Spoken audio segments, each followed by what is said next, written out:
When I was a kid growing up in the 90s, I really enjoyed playing a lot of Sonic the Hedgehog, particularly maybe Sonic 2 because it was my favorite one, but I did enjoy Sonic the Hedgehog 3 and Sonic and Knuckles, and I enjoyed them as a kid. I loved them.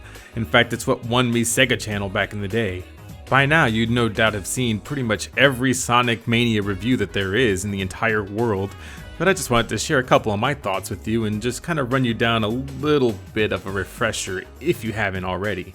One of the first things that you'll notice when you start up the game is how the splash screen, just this first screen, is just pixelated in just a way that it reminds you that this was made with a lot of love and care to be a pixelated game with all these different things in it that you remember from the old school Sonic games from back in the 90s. But that isn't even where the nostalgia ends for this. Even going through the menu screen and seeing how everything looks is really nostalgic in itself.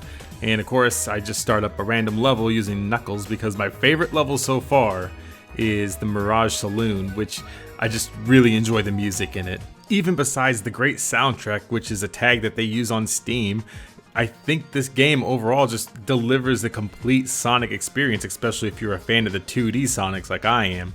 And I didn't really care that much for Knuckles Chaotix because I never played it as a kid, but I know that it was probably just about the same.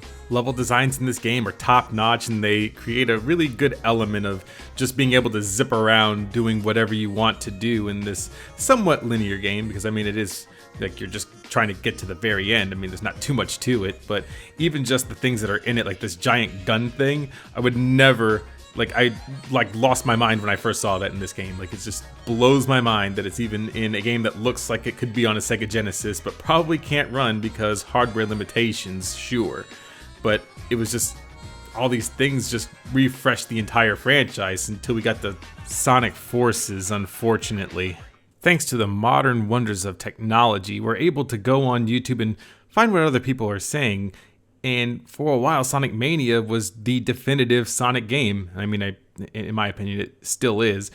But then they came out with this god-awful Sonic Forces, which was bound to be terrible from the jump. Thanks to YouTuber Sam's Procrastination Station, he pretty much showed in his video where he was able to play Sonic Forces without pressing any buttons in this certain level, and he was able to make a sandwich.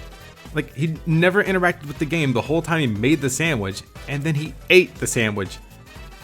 Like the game played itself, and he never got hurt the entire time. No quick time event stopped him. The game was literally playing itself. And for Sonic Team, the people behind all of the other Sonic games to come out with this it's really bad.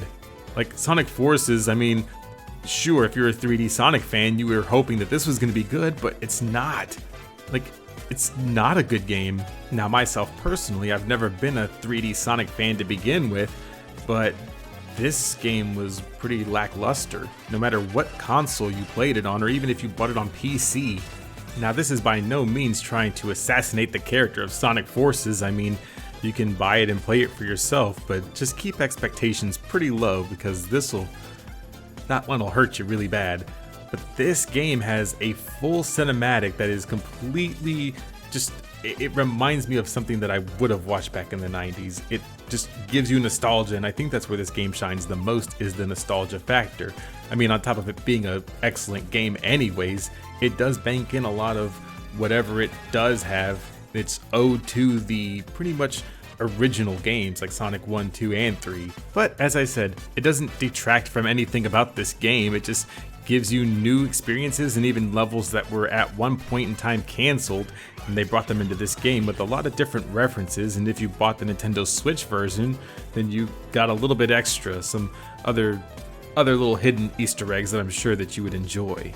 All in all, I would say that even Video Game Donkey's video review of this gives it the proper tone, if for lack of a better word. I think that's how I would use that. I think it gives you an air of what exactly he sees and what everybody else sees about this game.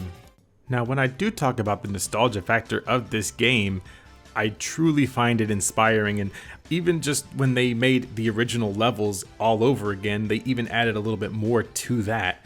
And then they even added just another act, so that way you got both of the previous ones, like the ones in the old games, they put that into the first one, and then you would just play the second one and it would be completely new For example, like at the very beginning of the game, they pretty much start you off with a story element, and then you just go right into the Green Hills zone as you remember it from pretty much the first game.